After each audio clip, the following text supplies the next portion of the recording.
Yo, what's poppin', everybody? Welcome back to another episode of the podcast, another episode of Caffeine and Green with your man, Conor Cardenas. And per usual, like we do every single time before the episode starts, we're going to give a shout out to the title sponsor of Caffeine and Green, that's 7 Seas Roasting Company, coming straight out of San Diego, California, my home roaster. Now, what makes us so significant is that we're doing something that not a lot of people are doing in the specialty coffee industry right now, which is working with coffees from Laos and Vietnam. Now, more specifically, we're working with those farmers directly. So not only are we taking care of the consumers, but we're taking care of the farmers that are bringing us that fabulous coffee that you're trying in the shops. So everybody's taken care of. Now, full transparency, I am the head roaster of 7 Seas Roasting, but that's, irrelevant because the coffees that I'm bringing you are straight fire, yo. Now, if you go to 7seasroasting.com, hit that coffee tab, you're going to get a deal. 3 coffees for $30. All you have to do to get this deal is use my code C&G at checkout, and you're going to get that deal. Now, unfortunately, there are charity coffees that we have that are not included in this deal, which is the Spikes Canine Fund and the Kaha Collective from Vietnam specifically. But you still have other options. We have, a dark Guatemalan roast. We have a Peruvian. We have a Lao Setapung. And now a new Lao, which is the Pho Dam Quan. It's amazing. So, again, if you're going to use that code, CANDG, at checkout, you're going to get 3 bags of coffee for $30. Now, this is a super good deal because 1 bag of coffee is $16, and that's without tax. So, really, you're getting 2 bags of coffee, and you're getting 1 bag for free. I really think that's a no-brainer. So again, that's code CANDG at checkout, and you're going to get that deal. All right, y'all. On to the guest of the evening. That is Matt Delarosa, coming straight out of Encinitas with that Ironsmith Coffee. That's right. He's the owner and operator of Ironsmith Coffee in Encinitas, California. It was a great conversation. Matt fucking killed it. All my questions, he had it. He had answers, in-depth answers. I mean, it's definitely a coffee podcast, y'all. So please, use that discretion. But I loved it. We got a little nerdy on some of the roasting facts, but altogether, even if you're not a coffee person, the story of how he started Ironsmith Coffee, how it came to fruition, essentially trials and tribulations that he got to learning how to make great coffee, the people who helped him, his future plans, things that he's doing in the future now. He's amazing, and he's definitely helping me figure out my path and what I want to do as far as competing in, roasting competitions. So shout out to Matt. Please, if you're in Encinitas, go check out my boy. Go check out his coffees because he's, like your man here, he's giving you straight fire, yo. So without further ado, please enjoy this podcast. And Matt Delarosa, my man, this your time to shine, homie. Let's go. Give me caffeine and green. It's your boy Conor. What's good? Good. Caffeine and green. And we are live. All right. Dude, Matt Delarosa, right? Yep, Delarosa. Welcome to the podcast, sir. Thanks, man. I appreciate being here. Caffeine and Green. Yeah. And, dude, I'm just going to get right into it. Let's do it. You own Ironsmith Coffee. That is correct. Yes. Yeah. In Encinitas, California. Encinitas, California, and I call it my 1.5 store with Wayfair Bakery in Bird Rock. Your 1.5 store? Yeah, it's not really my, it's not my lease or anything, so it's my 1.5 store. Damn. All right. Dude, that's tight, though. That was definitely one of my things, but, how did that even come about? Before we get into the the first one, yeah. How did the second one come about? Oh, man. So Crystal, the proprietor of Wayfair, she left Tartine in San Francisco, and she was looking to open up her own place. Not necessarily specifically in San Diego, but she just wanted to do her own thing. So San Diego was one of the cities that she wanted to do it in. And she came down here, and I was introduced to her because there was a barista who worked for me who was really good friends with her up in LA. Crystal also helped open up a bakery called Proof Bakery in LA. Okay. And so the barista that was working for me, she used to work at G&B, and so she was just in that circuit, and so she knew a lot of amazing, talented people up in LA. And so they were best friends. She introduced me to her. honestly, that was kind of it. She moved down to San Diego, and she's like, cool, I'm going to open up a bakery down here. I want to start baking. And one of the first things we did was we started doing a pop-up at Ironsmith and Encinitas. Okay. And that was every Sunday. And so that got a lot of traction, and the rest is history. That's how it happened. Sick. Yeah. Well, dude, tell me a little bit more about your origin story with Ironsmith, because you, when the first time I met you, you told me that you basically went from like tech into Correct. coffee. Yeah. So how did this all come about? How did Ironsmith come about? How did it come about in Encinitas specifically? A lot of it was unfortunately pure luck, like where the location happened. But so at the time, so before I this tech job that I had for the government, before that I was actually in the military. I was in the Marine Corps. Really? Yeah. What branch? I mean, no, you were the Marine. Yeah, I was in the Marine Corps. I was in the air wing, so I worked on like aircraft radars and tracking aircraft. Like it was really. Yeah. Holy shit. So I did that for 5 years out of high school, and then got out of that, and then got a job working as a subcontractor where I wasn't a contractor, but I worked for a company that basically their only customer was the government, the military, basically. So I was working on the software that I was using in the military. So it was like that classic connection of like I was in the military, made connections, got that job working.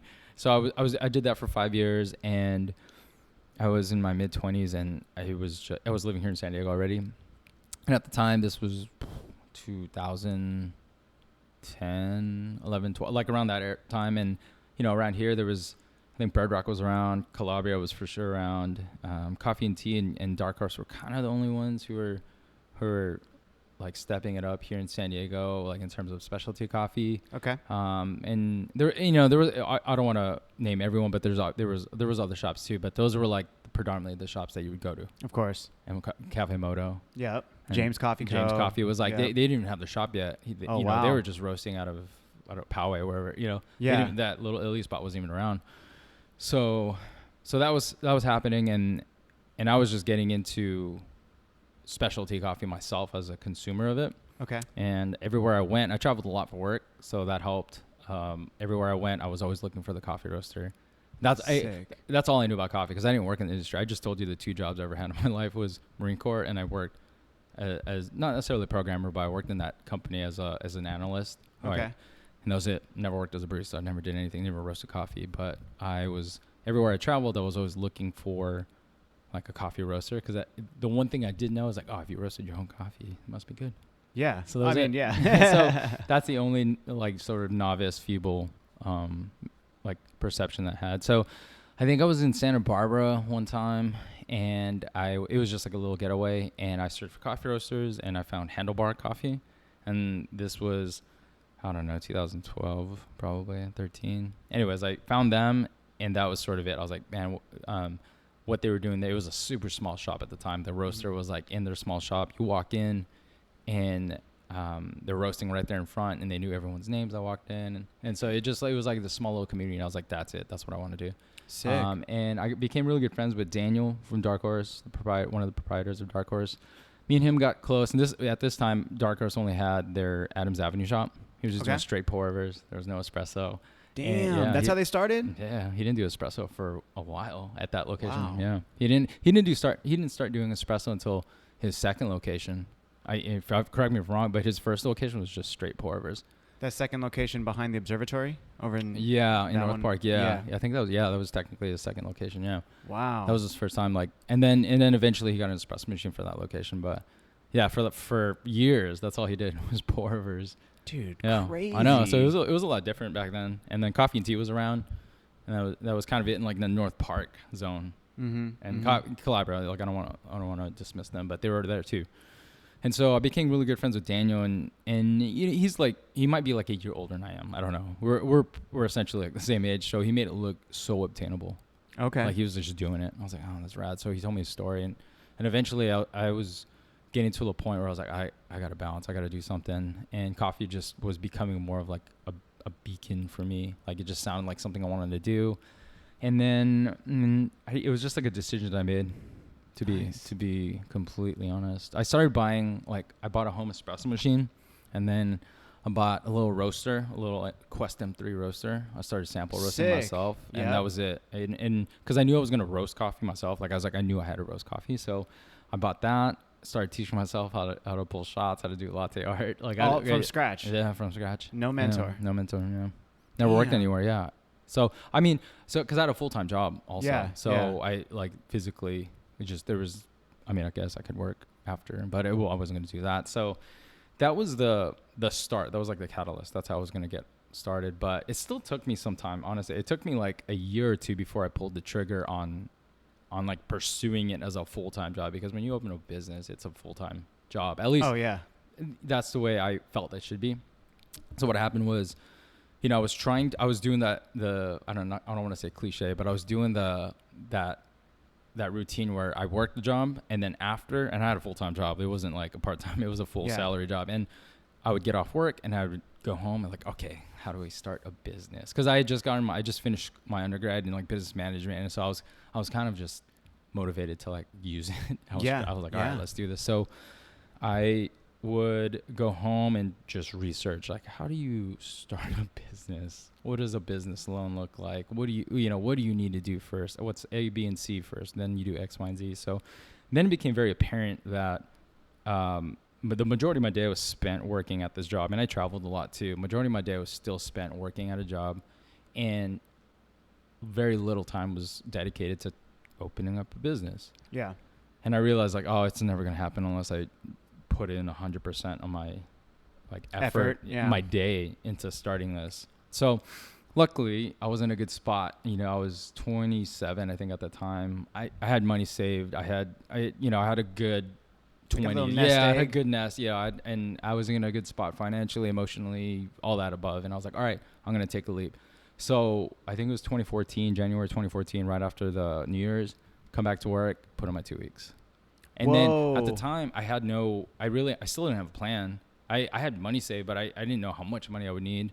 And definitely the location wasn't around. Like I knew nothing. I just knew I needed more of my day dedicated. Did you have a business plan yet? Sort of. Okay. So kind of like a general blueprint. Sure. Yeah. I was like, I'm going to roast coffee. I'm going to sell coffee. All right. That was it. That was it. Yeah. That was it. If I had a plan. So that's what I did. And it still took a couple months before I got really into the rhythm. And by rhythm, I mean like, it was the first time in my life that I didn't have anything to do. Because from 17 years old, when I joined the military till 27, 28, I always had a job. I always had somewhere to be. Yeah. And so this was the first time I'd wake up on a Monday, 8:30, and have nowhere needed to be. And I was like, it was difficult at first because I didn't know where to go. I didn't know what to do. So it took some time. Yeah, you had to discipline yourself. You had to like organize your day. And so that's what I would do. I would wake up and I knew I needed to learn how to make coffee. And I knew I was gonna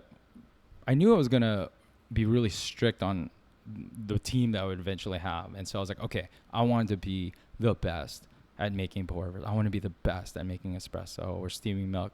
So I just dedicated most of my mornings. I would wake up at 6, 7 and do that for like at least 2 hours. I would just literally I would pull shot, make latte art, and teach myself how to do that. Roast coffee. So that was dedicated. The first part of the morning, around 9, 10, I would go out, I don't know, go to the bank, talk to someone about debt financing a business. What does that look like? So I structured my day where I was just like trying to develop like the things that I needed, the tools that I needed to start a business, whatever. Sign up for your DBA, check. Sign up, find an attorney, do a trademark, check. Like I was doing all those things that I knew I would need anyways. Wow. And so that was kind of like training me. It was giving me like some sort of rhythm process about business, and then looking for a spot, looking for a location, right? So the way we found Encinitas, my original business partner, who's a co-founder, he's no longer with us to the capacity as what he once was in terms of operation, but he's still with us. He just does something else. We literally, I swear, this is exactly how it happened. We drove up. I actually wanted to do something south. I wanted to do something like North Park, Hillcrest, like this zone, who was just like, it's urban, and why a lot of people like to open a business down here, right? It's just more condensed.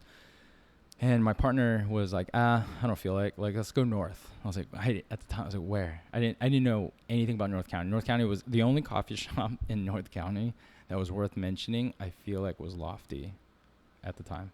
Nobody else was around. Was this before Zoom Bar? I'm sorry. Yeah, Zoom Bar has always been there. Yeah, Zoom Bar in Cardiff. Yeah, that's right. That's cool. Zoom Bar in Lofty. Yeah. Mm-hmm. And I'm not dissing anyone, but that was kind of it. And then, Revo wasn't really around. They were still just roasting out of Cafe Ipe at the time. Yeah. Panikin's always been there. And honestly, that was it. Damn, and so when he was like, let's go to North County, I was like, Yeah, right. I was like, I don't know enough about North County. But we did. So we went up to Oceanside and we just drove the coast all the way down until we were just like looking out the window. Like, well, that looks cool. And then we got to Encinitas. And then we found that corner shop where I'm currently at. And it literally said for rent and had a phone number on it. Oh, perfect. And we pulled over. And at the time, Encinitas was way different. So before, like right next to us, Modern Times is there now. And to the other side, Sunbum, the sunblock company, none of those guys were around. Used to be Arnett. It used to be Arnett, yeah. So it was Arnett and Union Cowork was in there. That used to be like that, what was it called? The Community Resource Center. Like it was like a thrift store. Yeah, it was something else. It was way different. And so when I found that corner, I was like, oh, that's cool. It's a corner shop. Corner shops are always cool. And it had a for rent sign. So we called that number. Landlord picks up, and we tell him what we want to do, and he's like, no. No. Just straight like, up. Who are you guys? Like, no. He's like, have you ever opened a business before? We're like, no. Have you ever worked in the coffee industry before? We're like, no. He's like, no. Yeah. That was it. And so we kind of put it on the back burner, but I think deep down inside we're like, oh, that looked like a good shop. Like, cause we were able to go inside. We checked it out on the side, and there was like this sort of energy about it. Like you walk in, you just, it feels right. Like something about it felt right. It was in a way different condition. It was used for storage. There was a carpenter who was a friend of the landlord, and he was just using it for storage. Yeah. I'll find that whole photo. Space. Yeah. It was just, what it was a waste. It wasn't used for retail at all. So we could see it. We're like, this looks great. It's long. Yeah. It's like it's not too big. It's perfect. And so that's how we found the spot. And we just pressed on. Like it took a while. Like say we found it like in March. It wasn't until like August before he was like, okay, I think you guys are serious. I think that's all really he wanted to know. And my landlord for that building, he doesn't even live in San Diego. He lives in Santa Fe, New Mexico, and he just travels. So it was hard. It was hard to try to convince this guy because we met him like once when he was in town up until that point. But I just consistently like hitting him up. Just, hey, man, I want to hit that. I want to check out the spot. Like, yeah, I think the biggest thing that we did was a little risky, but what we did was, when you find a spot, you have to you need your architectural plan so you can submit to the health department and building inspection and build it accordingly, right? So there was no existing plans for that place.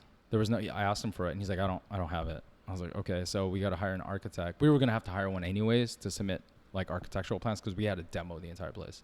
So before we even assigned a lease, we already were talking to, like we were going at it as if that was going to be ours already. So we hired an architect. We were probably, I don't know, $5,000 in with an architect designing plans for that place before we even signed a lease. Wow. And so dedication. We got plans drawn up. It was easy because it's basically a rectangle. There's no turns or anything. It's just a blank. And we had to demo the entire thing anyway. So it was easy for the architect to figure out like how to design it. And so we got that done, and then we showed it to our landlord. Well, he wasn't even our landlord at the time. We showed this guy who owned this building. We're like, hey, this is what it'll look like. This is what we're going to do to it. And I think that at that point, he was like, oh, okay, these guys are pretty serious. They've obviously spent money already on architect to draw up plans. And that was it. After that, he was like, okay, cool. I think, let's work on it. And that was it. Sick. And so then that got rolling. And then we started construction. Yeah. We started construction in October, and we did a lot of it. Like I was in there like every day. My general contractor was in there. I was doing anything I can to help save on labor. Yeah, and just to be part of it, just because that's where I'm sure you're going to ask eventually, but that's where the name Ironsmith came from. Is my original partner was a welder by trade, a steel structural inspector for the state of San Diego. So he welded a lot too. And so there's a lot of the shop was built by us. And so we both like to work on our hands, and we both like building things. So that was a play on that concept. And we were going to use a lot of wood and iron. And so that's where that name came from. So sick. Damn, dude. So from the time that you signed it sounds like in August of that year that you found it, when did you open? How long did you open? About a year? No, we started construction October, and we opened February. So October of 2014, we started construction. That was like our when we first knocked down one of the drywalls, 2014, and then February of 2015 we opened Ironsmith. Damn. Yeah. And did you just do it the way like some people do, just open the door and just see how people come in? Yeah, that's exact. Because we finished, and then we got our health inspection, and then we passed, and then it's interesting because at the time, myself and my partner, we had never worked in the coffee industry, and I never worked in the service industry, and he had a job probably in high school that worked in the service industry, and we had no clue. Like, I'll tell you how much we didn't have a clue. I didn't even think about having money in a drawer. Like, we were about to open, and a friend was like, "So how much are you gonna start the drawer with?" I'm like, "What are you talking about?" He's like, "You need cash in your drawer to start." Yeah. And like the whole concept was, it just wasn't my world. Yeah. And so there was I was a bit naive going into it, but I think it was necessary. You learn as you go. It's DIY, Yeah. dude. It's like, nobody's going to know unless you were told, you probably need $132 or Right. $133 in cash and Right. then like $20 in coins. Yeah, exactly. Just to balance it out. For sure. But, it happens. It's all Yeah. good. So yeah, we finished. It was like, say we got like Monday, we got our health inspection done, and then I think we were like almost scared to open the door. We're like, what do we do now? And my Raul was my original partner. His girlfriend was like, open the fucking door. Just open, do it. What are you guys waiting on? And we're like, okay, let's do this. So then we literally opened the door. We literally just like opened the door. We just. Because we also had like our website going. We had this like countdown, the stupid fucking. Oh, you did? Yeah. Okay. So there was some sort of promotion. Yeah, but we were always changing it. Like initially we were like, all right, it's gonna take 3 months to build, and then it became very like when 90 days was coming up, we were like, ooh, let's add 30 more days to that. Yeah. So we kept changing it. So there was some people like specifically in the Encinitas area, like around like the businesses that were couldn't wait for a new coffee shop to open. They were anticipating for us to open. So we had a little bit of anticipation, not huge, but we had a little bit of anticipation Nice. opening.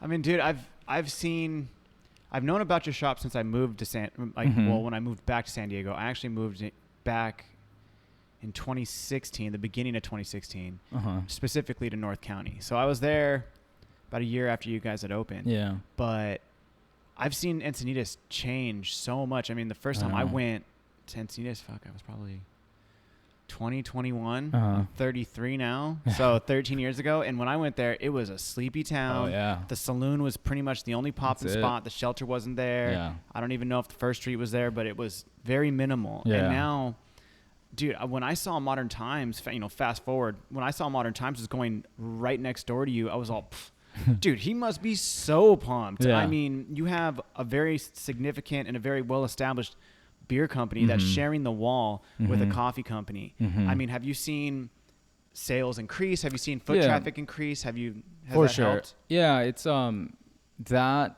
they've brought in definitely a crowd that of people that didn't even know we were still there. And in our defense, we still don't even have a sign that says Ironsmith. Like we always maintained. Like, you have that sign that pops out front, and that right? that fell over, and so we don't even have that. So, yeah, the story when people ask us, they're like, "Why don't you have a sign?" They think it's like intentional. Well, it is intentional now, but at the time when I opened the door at Ironsmith, I was maxed out on every card that I had, spent all the money that I ever had. I literally couldn't afford a sign. That was it. And I could afford paint. That's why I painted the building blue. That's the only reason. They were like, they thought it was for a specific reason. I was like, no, I couldn't afford a sign, but I knew it to stand out, so I painted the building blue.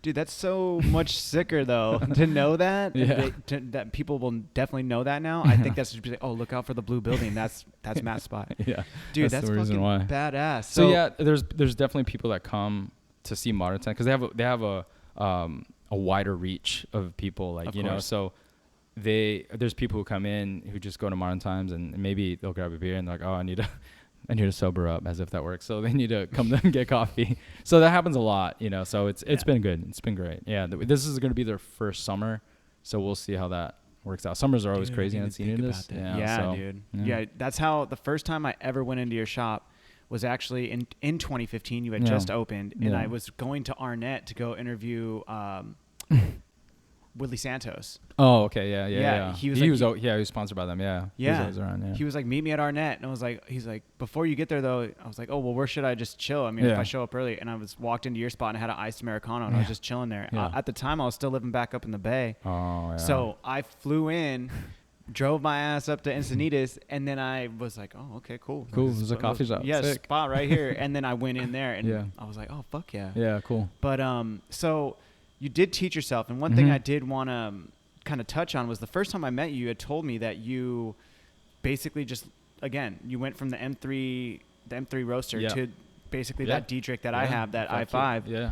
And you had help a little bit from 90 plus to like kind of tell you how to range your roasts? Yeah, they came in a little bit later. Like that was probably year 2 for me, like coming into like year 1 just finished up. And then year 2 came in, and this is one of those stories where it's like, oh, like I was just lucky that I knew this guy. So we had a mutual friend, this guy named David, who, man, I want to say he was involved in sort of like the marketing, maybe strategic marketing for 90 plus. He got involved somehow. I don't know how, but he did. He got involved with those guys. And he lives in Encinitas.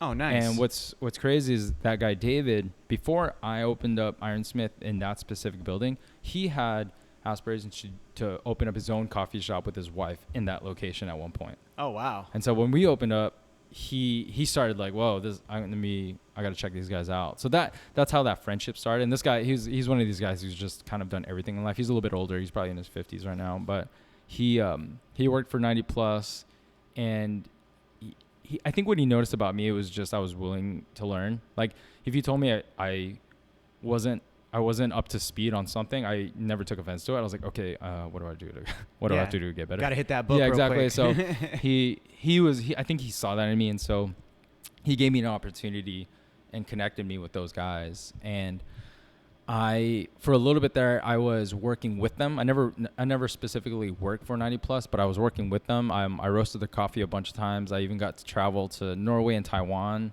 and I roasted with the guys out of Supreme Roastworks out of Oslo. And those guys were roasting. Yeah, it's strange. So what they would do is they would send their coffee, because they're essentially they own farms in Panama. I think they got rid of their Ethiopia farms. So anyways, they have these 90 plus estates in Ethiopia and Panama. At the time, Ethiopia and Panama. But they're like low key about them now. They're super low key. They definitely still have Panama. I don't know about Ethiopia anymore. So they would send their coffee out to specific roasters to roast it, because they didn't roast themselves. And so they would send it to what they would consider the best roasters, and they would roast the coffee, and those coffees would be shipped to whoever the end customer was. And a lot of them was in Asia. You know, if you can imagine, like, these are really expensive coffees. So a lot of coffees were being bought in Asia, a lot in Australia as well. Interesting. And so I was given the and I think they wanted to expand their arsenal of like different roasters they can send it to. And so I just honestly got chosen because of that guy David. He was like, "Hey, give this guy a shot. Give him a shot." And so they did. They sent me to Oslo. They flew me to Oslo, and I roasted with his name is Magnus from Supreme Roastworks. He was the roaster. He's one of the founders, I believe, of Supreme Roastworks. And I roasted with him, and he had a 12 kilo Diedrich. So a lot of it translated. So it was cool to go there, and he just showed me like, oh, this is how I'm roasting this one. And if you've ever roasted geishas, they could be a little bit wild, and specifically like 90 plus coffees, they do a lot of experimental fermentation.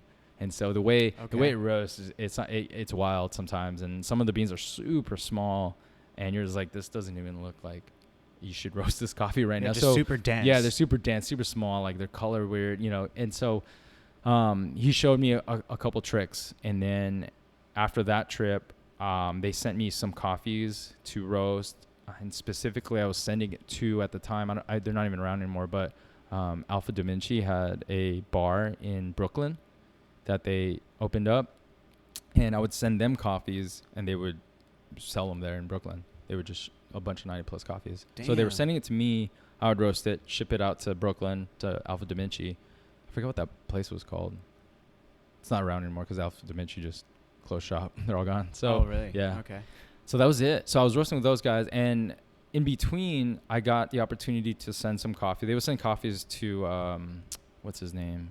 Craig Simon. He's an Australian barista guru. like Guru. roasting. He probably won barista champion of Australia, you know, and he would it was really quick, but he would send me some notes like, hey, at this point do this, or you have too much energy coming into first, and he would just give me a lot of pointers. So I got some feedback from him, which was super helpful. Some of my coffees were, you know, tasted by some of their ambassadors, like 90 plus, barista ambassadors, like Q grader. Yeah, exactly. Certified. So I had direct connections with them. They would tell me like, oh, you got to develop this a little bit less, or you got to develop it a little bit more. It's coming in temperatures too high. Because I would send them my roast profile too, to complete transparency. Like a Cropster profile or something? I would just send it to them like, hey, and I would change it to Celsius or whatever so they could read it. And not that they couldn't read Fahrenheit, but they were just, everyone else, you know, the rest of the world roasts Celsius. So that's how that worked. Yeah, wow, that's how I got dude. some pointers from those guys. So I learned a lot about roasting super light. How long into your roasting career did this happen? This was like, okay, so I was sample roasting on the M3 for probably a year before I opened up Ironsmith. And then, so this is like 2 years into just roasting from zero to, you know, roasting on a 5 kilo. So I'm getting an opportunity to really learn a lot from these guys. Dude, that's crazy. So you didn't really have a mentor, but at the same time, you, in a way, had a mentor. Yeah, plenty. You had a team of mentors, and essentially. Yeah. So it was. Sometimes it was indirect. Sometimes it was, you know, but for a brief period, there was quite a bit of like direct roasting sort of feedback from 90 plus people. You know, some of the founders, you know, they would tell you stuff. They're like, yeah, but a lot of the times it was interesting. A lot of times it was always a little bit over for them. They were like, oh yeah, it's just I'm like, damn, I don't think I could roast this any lighter. Yeah. Yeah. So, dude, the light roast, I mean, from what I've understood, I haven't been to Europe to experience the coffee there. I'm going there in a couple of weeks, but so I'll have a report back for you. Yeah. But I'm going to Italy though. So yeah. I have a feeling it's going to be a tad bit darker than what I actually expect. Yeah. I think the lighter, I mean, you're talking specifically like Nordic region. I mean, there's some, I think the last year's world roasting champion is a guy from Italy. Oh, is it? Yeah. I mean, there's good coffee everywhere. Oh, like 100%. Obviously, like a traditional Italian coffee is quite different, but yeah, the Nordic regions, they roast super light. I mean, a lot of it specifically has to do with the water. Oh, okay. You know, like specific water content, the softer the water or the harder the water. Like I think everyone, specialty coffee in general, like everyone strives to bring out, you know, the most natural flavors in coffee. Everyone knows that. Like you're going to roast it to try to bring out the most out of that coffee. Specifically, water has a huge part of it, you know, that it brings out so many characteristics in your coffee. So I think a lot of it has to do with that. Cause I know like if you go to Norway, you don't even need a filter. You just plug up tap water to your espresso machine. It's ready to go. Is it the water is that so good clean there? Yeah. It's just so, So there's that too.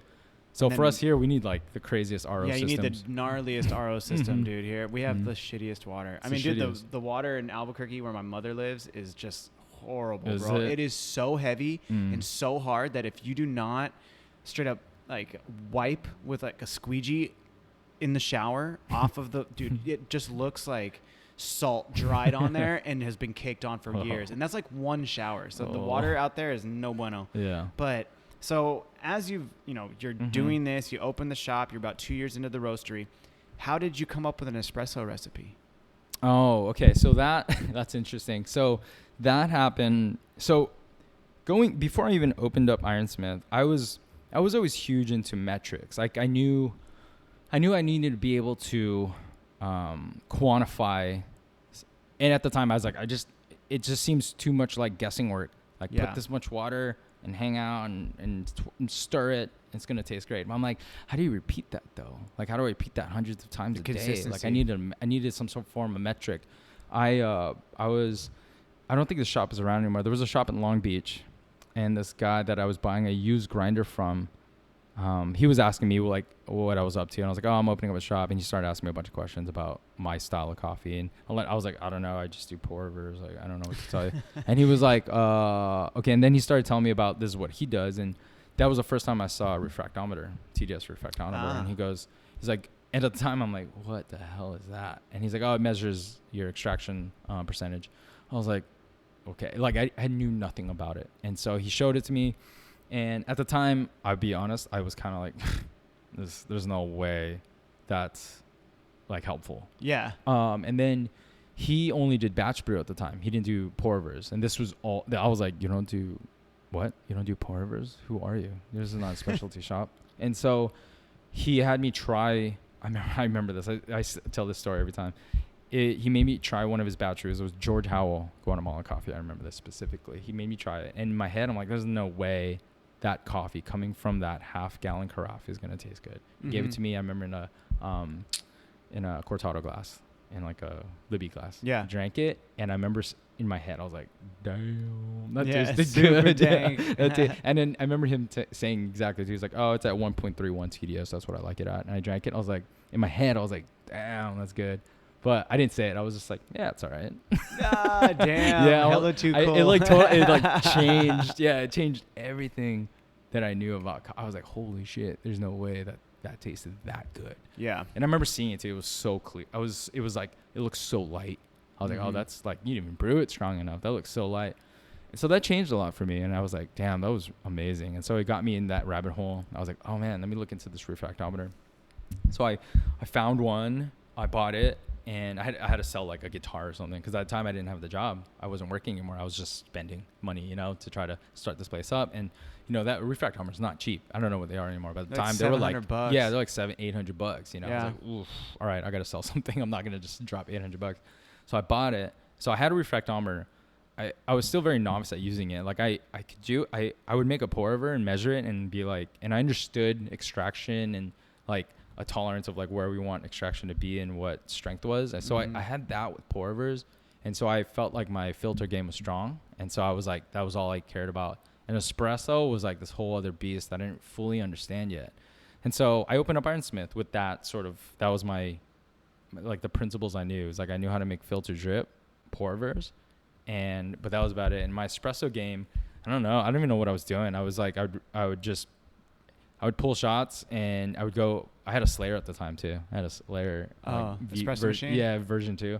And I think my recipe was like 18 in and like 35 out, because that's what I heard was good. Oh, whoa. And I didn't know anything else. I was doing that. So then that guy, David, the guy that worked at 90 Plus, he introduced me to Jeff, who's the proprietor and owner of Bear Coast Coffee, San Clemente.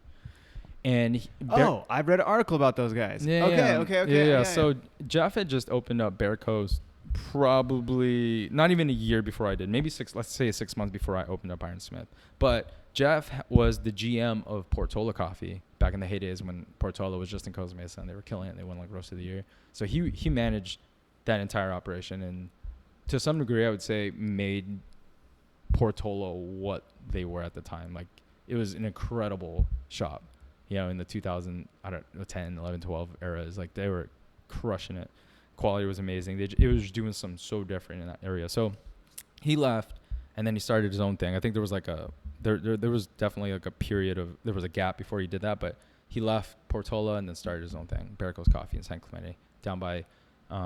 At the time it was just a pop-up inside of like this wine cheese. Yeah, no, they had like a push cart, right? Yeah. It was on Sprudge or Daily Coffee News. I saw Bear that Coast. dude. So he knew what he was doing. I think he competed too a little bit in competitions. So I got introduced to him. He came down to Ironsmith and was gracious enough to cup some of my coffees and sort of just see like what bar flow looked like, just to help out.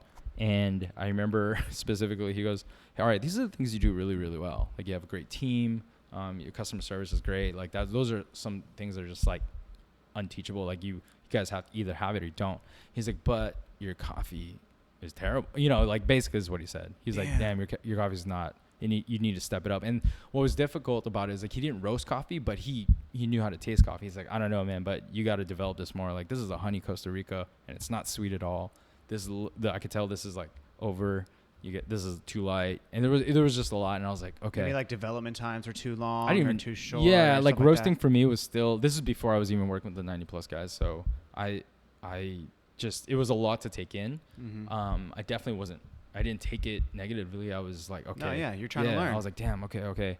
And then I remember he saw that we had my refractometer. He's like, cool. What is your espresso measuring at? I was like, I've never measured the espresso. And he's like, dude, you got to use that thing. You have it. You got to use that thing. He's like, see those little white filters? And he's like, use those. You got to filter it out. measure it just how you would with the filter jet, and you find, and and apply the same principles that you do with filter extraction. Apply the same thing to espresso, and so that plus learning how to roast better. That was actually the start of me learning how to roast a lot better. Is when I met Jeff from Bear Coast. It wasn't necessarily working with the 90 plus guys initially. I think because I started improving, that showed that guy David, like, okay, I think he's gonna be moldable to at least try out for roasting with the 90 plus guys. So yeah, that is like that's when I started my espresso game. That's when I really stepped it up. And so I applied the same principles. So it's sort of still the same now. Like I roast still very similarly. So extraction is always very similar in terms of espresso. I don't roast any darker than I probably roast a little bit more. I probably roast better now. So maybe a little bit more developed, but it's always been like a 2.1 to 1 ratio in terms of espresso recipe. Okay. So, we have a linear PB now, and we use 18 gram VST baskets. So I'm like 19 in, around 41 out. And that's sort of been the recipe we've always used, because it helps us with our specific water where we're at. It helps us get like that 20% extraction, like 8 to 9% TDS. It's always consistent for us. Damn, I should try that, because down here, I've noticed that at Zoom they do 19 in, 30 out. Yeah. And down here, we're doing basically 20 to 40 out. Yeah, yeah. So 1 to 2. Yeah, It's not far off. That's a great starting point. Like that's where if I didn't have my refractometer, I would always start with the 2 to 1. I'd always go, okay, let's just double it and see how that tastes like. If it's too bright, I'm gonna maybe do a little bit more. So I always start. I never go under 2 to 1. Yeah, no. Yeah. But that's interesting, because I mean, unlike yourself, I was definitely I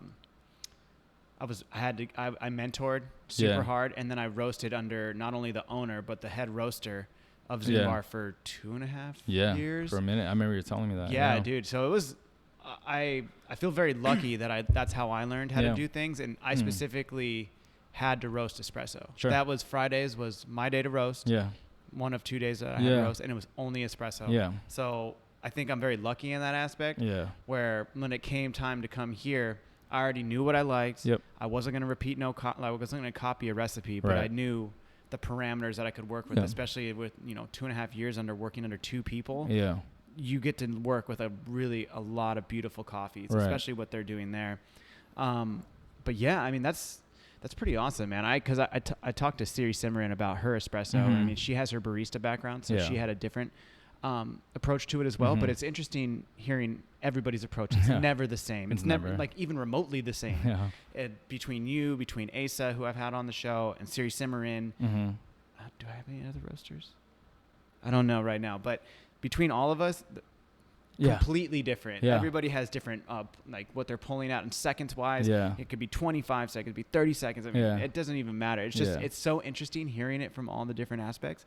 But the one thing I definitely wanted to get into is, without you telling me, I was on, because I've been looking to going into the competition circuit. Yeah. Or essentially, I guess that sounds weird. Or competitions. Mm-hmm. And I guess... I don't know. I was going over the U.S. championships, the ones that just occurred. Yeah. I saw Manzanita, and then I saw your name. It said, I didn't see your name. I saw Encinitas, California. I followed it over, and it said your name. Yeah. Ironsmith Coffee. I was like, what the fuck? I was like, dude, Matt was... What? I was like, how was this not promoted? But see me, I definitely have like a jock mentality or like a hip hop status, like, yo, hype man, let's fucking blow this shit up, like woo kind of thing. But I seen that you were on there, and then I came in and I talked to you about it. So, dude, how did that come about? Okay, so I've always wanted to compete, like ever since day one. I've always wanted to compete, and whether it was roasting or even barista, but I also own the business. And so finding time to dedicate to get away, around that time, around competition time, like during the qualifiers, the first 3-4 years, the reason why I didn't do them is I legitimately forgot to sign up. And they sell out quick. Yeah.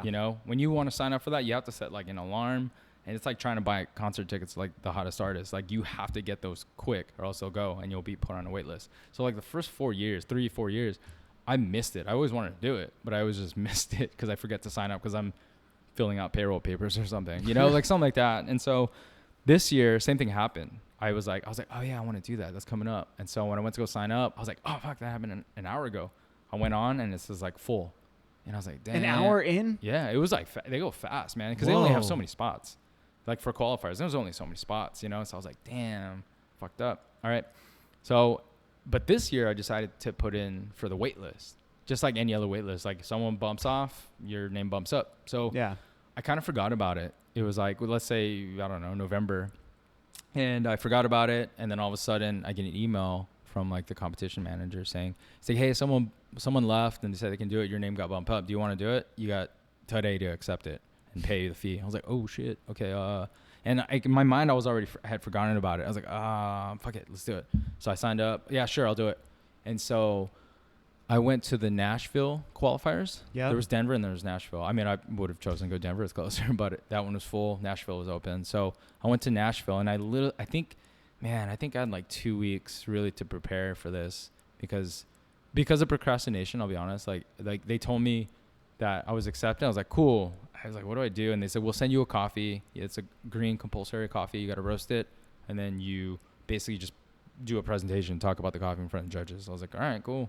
And I put it off. But you roast it on your home roaster? Yeah, you roast on your home roaster. Yeah, they send you 20 pounds green. And then you 20 pounds? Yeah, they send you 20 pounds and you have to submit like 3 pounds or something like that. Like you get a couple tries basically. Really? So it worked in our benefit with a 5 kilo. You know, can you imagine with like a huge 12 kilo? Dude, hell no. You'd have like one chance and you're done. Basically 2, because if you're doing like a 12 kilo or a ProBat L12 or something like that, you have what, 7.5 pounds, like the smallest batch you can get. Yeah, you do that. No, but on the 5 kilo. It worked in my favor because I got like 4 tries. You know, the smallest batch I felt comfortable with. You know, so I roasted it. Like I remember I roasted it one time.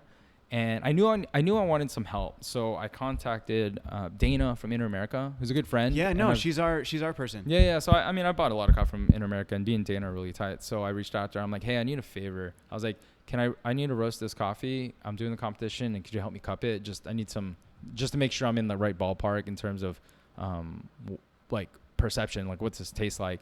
Because I'm not necessarily a Q grader. I taste a lot of coffee. I'm great at cupping, but I wanted someone who had like Q grading experience to really like, hey, what is this? Can I talk about it in this way? So I went to her. We cupped a bunch of coffees to buy for me as well. So it was like a 2-in-1. So I went there, cupped coffees, then she cupped my coffee. She gave me some feedback. I was like, cool, this is exactly what I thought it would be.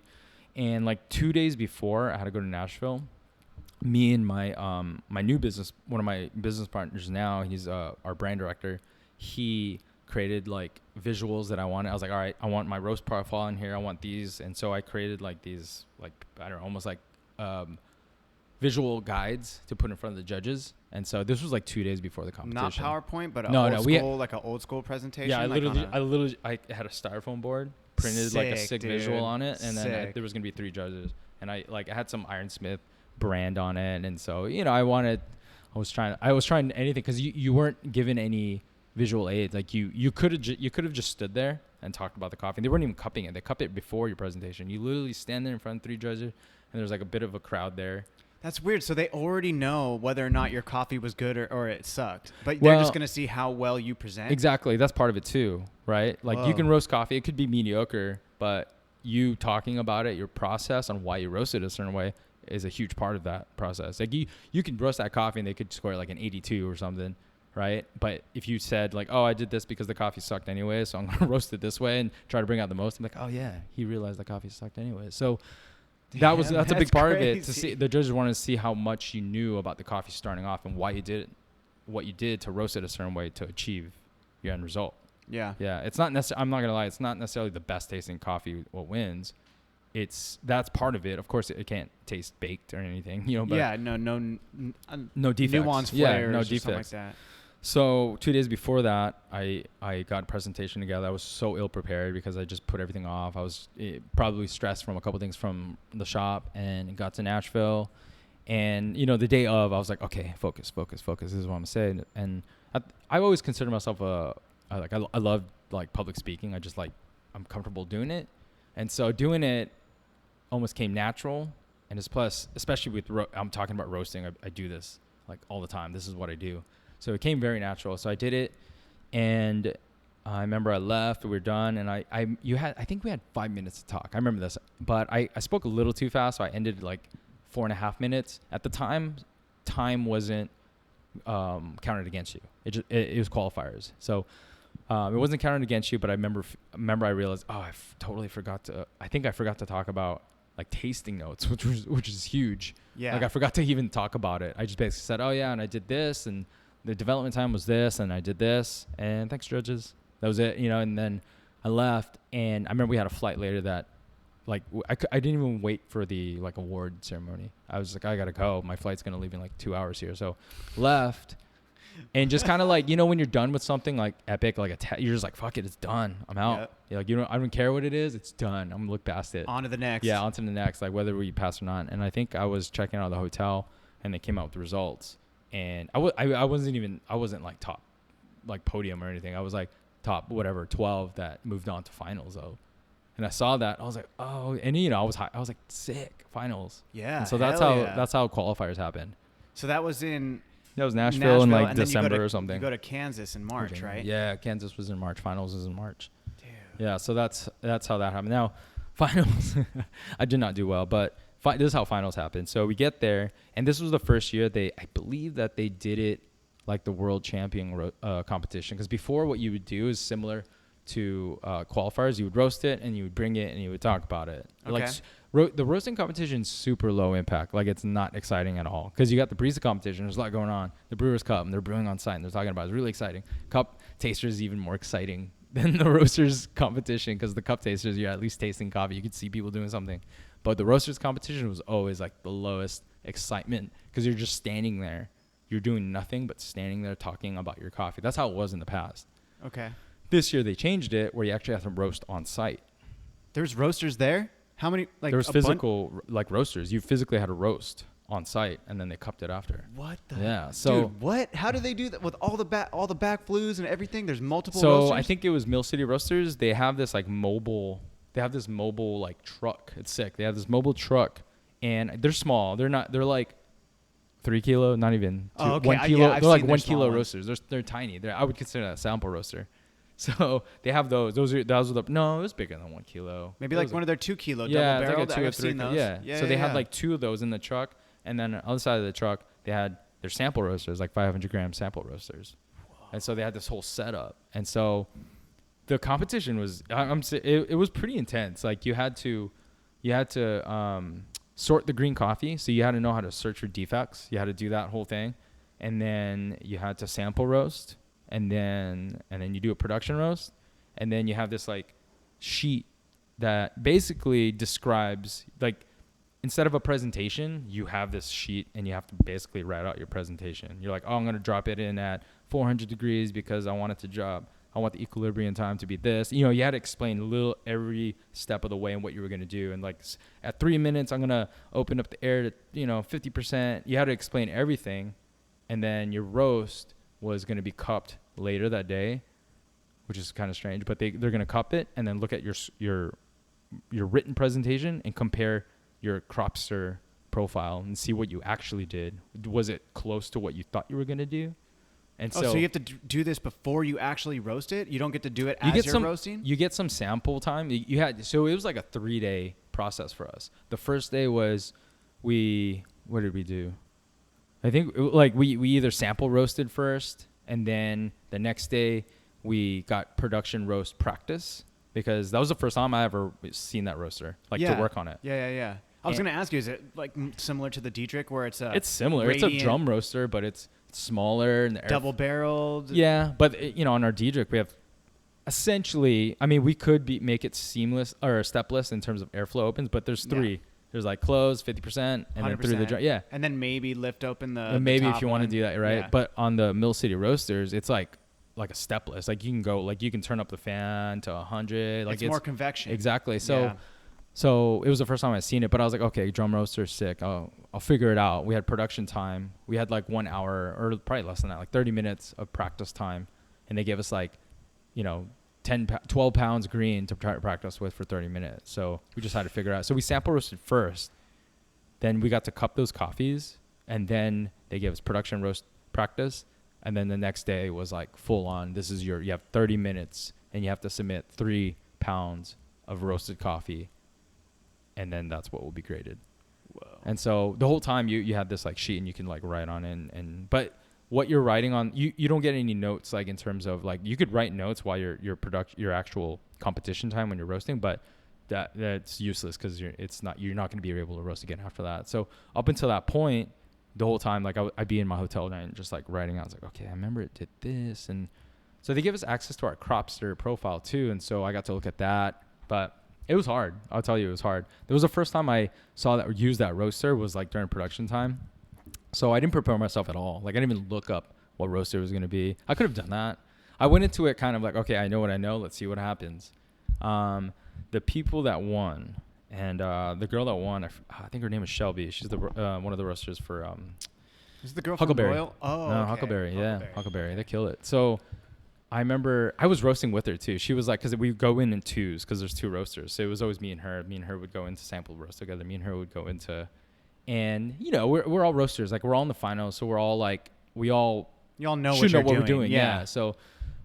So that was it. Like no, it wasn't very evident like who was the best. Like we were all just as confused as the next person. We're like, and we also had, you know, the green sorting was interesting because we had to measure the moisture content. You had to pick out bug defects, and you know, if you've never done that before, it's pretty intense. You have to know what fungus looks like versus a black bean looks like. You're like, oh, is that a bug bite or is that like a milling defect, or you know, chipped beans, black exactly, beans, stuff yeah. like that. So that was part of it too. So we were all just as confused, in my opinion. Like after seeing everyone was just like, I don't know what to do here.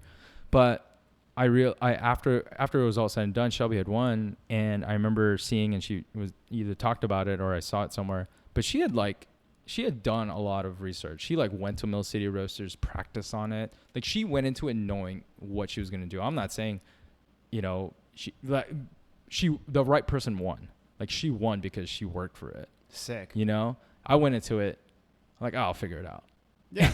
That was like totally fine. Yeah, that's how we do it. But yeah, she killed it. Like I even saw her profile because at the end, the last part of the competition, I don't even think it's graded, but it's just mandatory. You have audience service time. So the coffee you roasted, they brew it for you, and you stand and people get to drink it, and they have your profile like blasted on this TV screen. So, and we all know what a good profile looks like, and we see like ours like it's all like fucking just jagged and shit. Hers was like so beautiful. It was like it was just so beautiful, and I saw that, I was like, oh, she for sure won. Like just looking at that alone, like it looks so good. So yeah, that's how that went. Dude, that's so interesting because I've been very lucky in the sense where I started off on a Probot L12, and then I went to a San Franciscan SF25, which was, I went from conduction to straight convection, like more convection, and now to this radiant heat, which I thoroughly enjoy. And Dietrich is a lot different, but we don't have Cropster on that. We have the side, we have the screen. Oh, the screen. Yeah. You got the screen, which is fine. Yeah. And luckily but I mean, right here in this magazine, dude, you'll see, like I have. Dude, as long as you could repeat, right? Oh, dude, yeah. I have my consistency, but what I've learned about this, every time you're doing something, you're always learning something new. And this one, I've gone back to almost old school status where I'm like, dude, I don't even give a fuck about the curve. Yeah. I'm going time, and I'm going airflow, and I'm going like my points of where I know based on what I've learned through 3 different roasters, what's gonna taste good and what's gonna how to adjust, but. Another thing about working here is that we're doing coffees from Lao. Yeah. I mean, there's nothing in any books about coffees from Lao. So I'm sitting here on the sample roaster just like, fuck, you know. Well, it's all about, you know, it's all about what, you know, you're sampling and how you're cupping. And you're like, damn, that tastes good. Let me just keep doing that. Yeah, exactly. In the end, that's all that really matters. Exactly. Yeah. But I want to, now that you've told me that, I'm definitely, when you had told me the first time about coffee grading, that's the one thing I've already made arrangements that I think it's in June or July. I'm going to be doing a coffee grading course. So that's it's awesome. That's good. No, that's super helpful, especially if you're buying the coffee for the shop, you know? Oh, dude, yeah. I mean, I've just met Dana, and we like, I think we're going to be going there again when I get back. So I'm so excited. I mean, we're right fucking here. So dude, but well, like before, I mean, we're about to do an hour, which I can't believe. But one thing that I wanted to talk to you about, I mean, now that you have Ironsmith Original and Ironsmith 1.5, as you call it, what have been the biggest struggles and the biggest successes of opening your own business? And now you've seen it grown. Yeah. I mean, the struggles are seem to always be the same in terms of like what takes up the most time for me is management of people. Yeah. You know, like a lot of the things that I don't need a lot of people. Like I don't need anybody else to roast. I mean, I have other people that roast, but when I'm roasting, that's just me. If I fuck it up, that's on me. I can't get mad at anybody else. Mm-hmm. So a lot of the things that I do for the business are things that I'm solely responsible for. But it's like it's building a team, building a culture for the team that people are going to be stoked on. You know, turnover sucks, and it's a coffee shop, so it's going to happen. Mm-hmm. But it's like creating a culture where people want to be there still and are happy. Because when you have a team of people and there's like one person who's having a bad day or someone that doesn't mesh with the other one, it kind of it fucks with the flow, you know. And like the bar here is just as small as Ironsmith. Like it's super tight. You're like rubbing shoulders with everyone. And I think we have the same exact it looks like square footage. Yeah, as exactly. You do. Yeah, you know. So that's always been the hardest part. I've been lucky that I felt like we've always had a solid team, but that doesn't mean it doesn't come with its challenges still. Of course. Like there's always things to complain about, or those things that you want to improve on, and vice versa. There's things that employees are probably bitching about, and maybe rightfully so. So that's always been the hardest part, especially as you grow, right? And so that's where all of a sudden you start realizing, damn, how did Starbucks do it?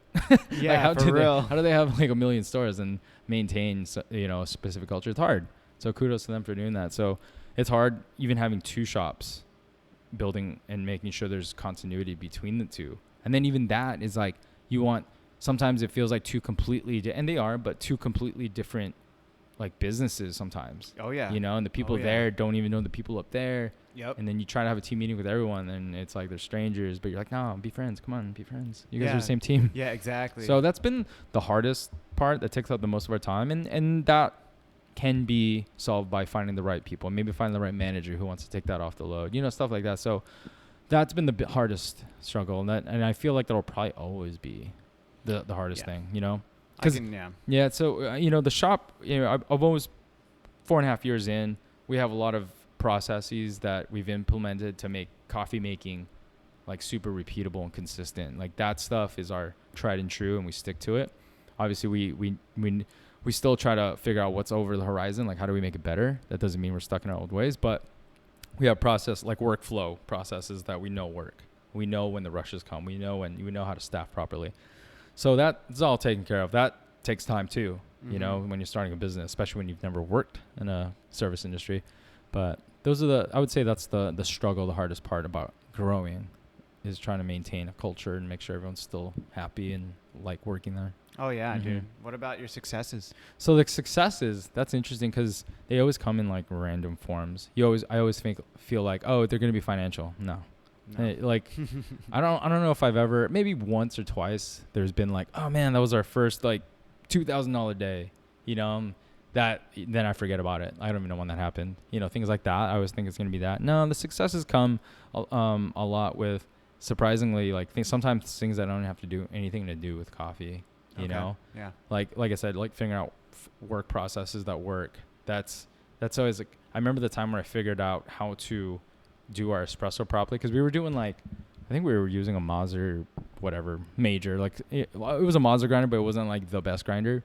And I remember I was trying to figure out how to flow, you know, how to grind coffee properly fast enough and extract and how many seconds. There was like, I remember there was a point where it was like midnight. This was like the first year we were open. I remember it was midnight and I was just trying to figure out how to grind the coffee properly and to achieve the right extraction. I know it sounds dorky, like, but no, dude, I get it. It was like midnight, and I realized I had to grind into a separate container, and that's a simple process that a lot of people do now. A separate container, not straight into the portafilter, but a separate container, so I could shake it up and break up all the clumps, and then dump it into the portafilter, then tap, and then turn it on. Like the little things like that. I was like, holy shit! It was like midnight when I figured that out, and It just clicked, you know. So Sick. Those are a lot of the success stories, like the really, really small things like that. Or when we figured out where to put our freezer, like, oh man, we'll never get a freezer in here, and then we just got to move this over here, and oh fuck, it fits perfectly. It's like, yes. Yeah, I swear to God, those are the success stories, man. Dude, those I get are it. success stories it's for the me. small things that add up to a whole bunch of big shit. Yeah, it's never financial. Dude, so what about, you know, as we're wrapping it up, I just want to say, like, what do you have any future plans? I mean, more competing, more locations. Competing, probably. We'll see. Like once it was done, I was like, all right, I'm not even thinking about it till later. Yeah, sure. It was fun. It was a good experience, and it's a good time to sort of put yourself up there with some of the best people in the country, like in terms of roasting, barista, brewers cup tasters, whatever. Like you get to operate and be around people who are like, who do this for a living. Like that's their whole life. And that's cool. It's rad, right? So competing, sure, maybe. I'm not going to say 100% sure, but maybe. Shops. Okay, so I also have a second coffee business that I started. It's called Mestizo. It's focused specifically on Brazilian coffee. Oh, what? So I'm opening up a shop in Carlsbad next month. Wow. Yeah. So it's separate from Ironsmith, but I'm basically like the coffee director for that company. So I'm a partner in this business. I have a few business partners in that, but one specific like operating business partner who's from Brazil. So quick on that, he approached me and he's like, hey, do you use Brazilian coffee at Ironsmith? I'm like, no. He's like, why? I was like, I can't really find a coffee that I like from Brazil that I would put on bar. And he's like, is that usually true? I was like, yeah, that's usually true. But that doesn't mean that there isn't good coffee in Brazil. I also knew that. So I'm going to speed up through this real quick. But he basically said, hey, what if I started a company that only focused on good Brazilian coffee and made you a partner? I was like, sick. It'll give me opportunity to sort of expand my horizon. Okay. And then, because I normally never use Brazil. But he was like, hey, I just want to use Brazil. It's my home country. I was like, let's do it. So we started a company. It's called Mestizo. And we're going to open up a shop in June in off Palomar Airport Road at the Windmill. It's going to be a new food hall. Nice. So Yeah. we got a spot in there. We actually had a cart at Viewpoint Brewery for a while in Del Mar. So we built a car and it's like I roasted all the coffee and like honestly like it's a different brand and it's bright and it's Brazilian, it's yellow, it's lively, but under the hood like it's still powered by like Ironsmith like knowledge. Yeah. It's like I use the same equipment. I roast the coffee very similar. So the process is still the same. How we make coffee, all the recipes are the same. Because I took basically what I knew about Ironsmith and running a shop and applied it to this one. Yeah, of course. And yeah, so of course. So there's that, and that brand is meant to scale. You know, with Ironsmith, it's my passion project. It's my bread and butter. It's like I don't have plans to expand that very much. Okay. Yeah. When Wayfair happened, I honestly, you could ask me a year before that. I'm like, nah, I don't feel like opening up another shop. So that happened really organically. So I don't have plans to open up more Ironsmiths. I like having that one and I like fine tuning it. I like making it better. With Mestizo, I would say is my brand that I'm going to exercise scalability to see how big we can grow that one. Yeah. Well, I mean, it's so funny you say that because for me, Brazil is almost a bread and butter piece. Yeah, and I only say that because I'm working under Steve at Zumbar, dude. There's a lot of Brazil. So much Brazil. Sumatra. I mean, dude, Brazil, Sumatras. I mean, dude, when I walked into Zumbar and he got me started roasting, he would be like, all right, try the Sumatra. And I'd be like, oh my God, bro, like, what is this? And he was like, that's a Sumatra. I legit told him, I was like, oh shit, like, my bad. You know, like, hella looked down. Like, yeah, I was like, this tastes like garbage, bro. I don't know why I'm drinking this. Yeah. But then through the way he learned it, he just, I don't know, I developed a taste palette for it and I developed how to make it better and how to actually bring out those notes that I could find on a flavor wheel essentially. But working under those Brazils, I mean, dude, I think at one point we had like 2 or 3 Brazils, like a couple single origins and then like a blend. Yeah, a blend. And it's like, damn, bro. But now that's what I know. But also I've branched off into my own directions. But that's interesting to hear that. I mean, so you're going to be working maybe with some like Carmo Dominis or like some Oberons or that's all that stuff, bro. Yeah, no, I know. Yeah, that's exactly where we're getting coffee. So yeah, it's been a good experience. It's been rad because it's a totally different brand. Like you look at it, it's a beautiful packaging. It's like totally different from Ironsmith because Ironsmith's so grassroots. You know, it still is, and it probably always will be. And Mestizo's, you know, it's a lot more designed. I'll put it that way. Yeah, you can look at it, mestizo.com. I think it's mestizo.com. Yeah, you can look it up. It's like it's designed so beautifully. You know. Hell yeah. So. Dude, fuck yeah. Yeah. So that's my current plans right now in coffee. Dude, well, fucking A, bro. Yeah. Dude, well, we'll just leave it at that. Sure. Tell the people where they could find you. Ironsmithcoffee.com. Ironsmith Coffee is our handle on Instagram. That's predominantly what we're using right now, and that's on Twitter too as well. So we're in Encinitas and Wayfair Bread Bakery in Bird Rock. So those are the 2 spots you can get Ironsmith Coffee. All right, brother. All right. Thank you so much for taking time to do this. Yeah, I appreciate it. Thank you. Peace.